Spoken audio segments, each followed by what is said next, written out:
on the occasion of 52nd National Press Day, I convey my best wishes to all the friends in the printed and electronic media in the whole of our country and particularly in our state, Meghalaya.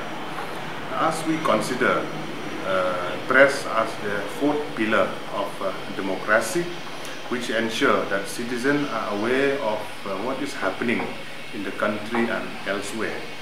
We stand, and I personally stand, with the journalists and the media house that strive every day to bring out the truth to the world, and I wish them all the best in the future. Thank you.